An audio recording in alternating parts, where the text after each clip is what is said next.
I want to comment a little bit more on the Lindsey Williams prediction about the oil prices going up and some of the predictions he's made. Obviously, it looks like a bust right now, but I'm going to tell you something. Obviously, it's like if the word gets out too much, there's no way you can just go right according to plan, because you're exposing these people all the way. It's just too many people know it, so I think they backed off. But looking at the events that are happening recently, even in Egypt, continuing with the Muslim Brotherhood, there's been more problems going on now than even when it was first occurred, like many months ago.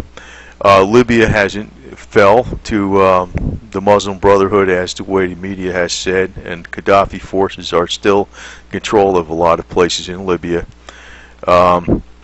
So a lot of things aren't going exactly as quickly as planned. But I want to point out something else. You know, it's interesting. Today, I mean, oil has been around since the 1800s, and it really started coming in importance when the automobile came about, right? People, more and more uses for it in machinery and everything. But, you know, if you go back in antiquity, ordinary table salt was one of the most important commodities on the face of the earth. It enabled you to preserve food, and they considered it the fountain of civilization. So in other words, you can travel longer distance because you can carry food with you. You can make it through times when other foods weren't available, because you could preserve them for different seasons when you know, nothing would go to waste, that type of stuff. So salt was an extremely valuable commodity back in the ancient times, and it was very important to Rome. And it's not an exact one-to-one comparison, but just shows you how quickly things can change. And I'm kind of leading up to something here. You know, Roman soldiers, sometimes they said they were paid in salt. I don't know if that's a rumor or what, but their salary, the word salary, is probably derived from salt. And it was said that a good Roman soldier, he was worth it in his weight of salt, I guess it was the expression. He was worth his salt, excuse me, was the expression, if he's doing a good job. The port of Ostia was a major Roman port, and the Ostia had the salt beds. It was very important for the Roman army because that would enable them to take food with them, travel longer distances, and they used to make the commodity go up and down. They basically played games with the commodity too, in price. That was something else, just as some people claim things go on today. Well, it was going on 2,000 years ago. But I want to bring up, we know that salt is not so super important anymore, because you have canned goods, you have refrigeration, you have other ways to preserve foods, and also there's other ways to produce salt much cheaper. Now, oil is extremely important today in a lot of aspects. It's the most important commodity out there on the face of the earth. And, you know, those who control oil, they control a hell of a lot of what goes on in commerce, and you can change, you know, you can bring up commerce and bring down commerce just by controlling the price of oil. But this is something else that's going to maybe come in as a curveball. This was developed by two Italian scientists in Bologna, Buenaventura and Andrea Rossi. It's they don't use the word cold fusion, and this is not BS. I'm going to tell you. I think they did enough tests on this to prove it. They just did another test October 6th, which is just about, well, not even a week ago, in front of a bunch of scientists in Bologna, Italy. The one Andrea Rossi had to sell his house in, I think it was in Florida, so he can come up with the money for the test. I mean, that's not somebody I would think is scamming. But what he wants to do, what this device does, is it produces energy extremely efficiently. Their acronym for it is LENR, which is low energy nuclear reactions. Well, what this has a capability of doing, and this looks like it's coming on real, it's coming on very true, very fast.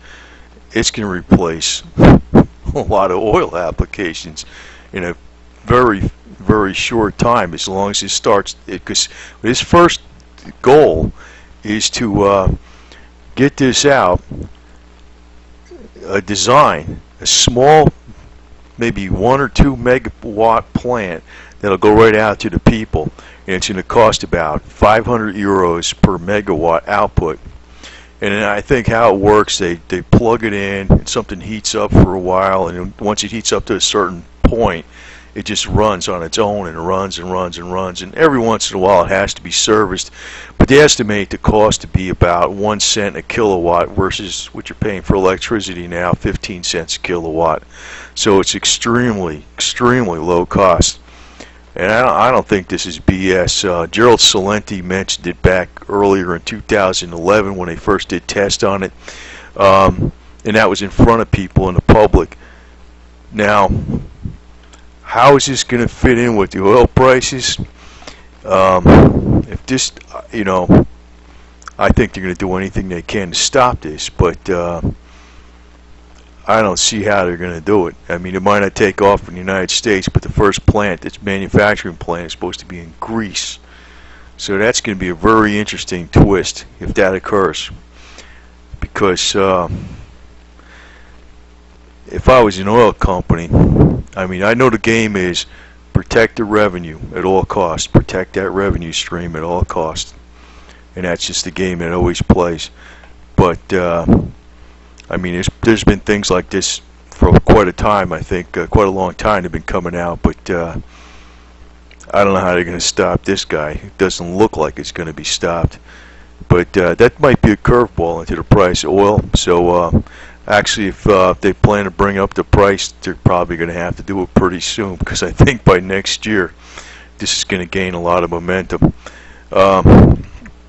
As far as another country that's probably going to be having a lot of problems with interruptions in oil supplies, and it's been like this a long time.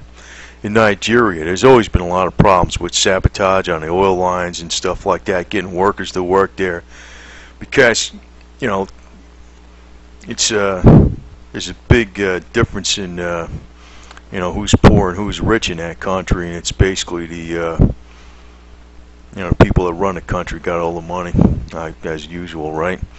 But there's been more problems lately, and same old thing. Islamic group with possible Al-Qaeda links upends Nigeria about causing more problems in the disruption of the oil supply.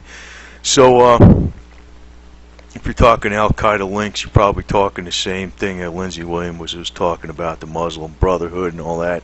And, you know, there's Nigerians going into Libya that are fighting with Gaddafi. So there's no, like, it's kind of like you look at these country borders and they're not exactly, you know, there's a big mess over there. They got, you know, everything's like a whole bunch of different tribes and ideologies and stuff like that. And I think that what's going to happen is you're going to see only 1 or 2 more countries get in trouble over here as far as oil production. It could be Nigeria even. We're not even thinking about it. And Nigeria is a large oil producer. I mean, you're around almost as big as Kuwait or Venezuela. They're a pretty big oil producer. They're about as big. They're bigger than Libya. So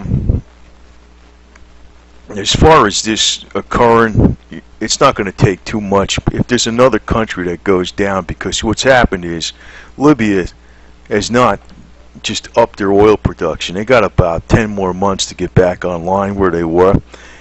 These other countries are making up for it, especially Saudi Arabia. They're pumping out a lot more oil to make up for the difference. It's probably if you just have one other country, it doesn't matter who it is, gets knocked offline as far as the oil wells and stuff, and it could be Nigeria. Nigeria has had a lot of problems, and they've always had a lot of problems, and they're always getting their oil fields sabotaged and pipelines sabotaged all the time. If it's this country, something happens over here, there you go. The price of oil is going to go past $112 a barrel. It was on the W2I that it was back in, I think it was April or something like that. And that's all it'll take. But as far as the future of oil long term, I don't think it's going to be around too much longer, to tell you the truth. I think it's going to become a commodity that's not going to be used anywhere near as much, because there are a number of breakthrough technologies and have been in existence. And this last one here by Andrea Rossi, I don't see how they're going to stop this. I mean, too many people seen it work. He's tested it in front of people. And he's not trying to sell it to some big company. He's trying to get it out to homes. A small box that's going to be 15 inches by 15 inches by 15 inches, weigh about 130 pounds, and it's going to produce electricity for an individual home. It's an interesting concept. That's very, very revolutionary, and it looks very, very real.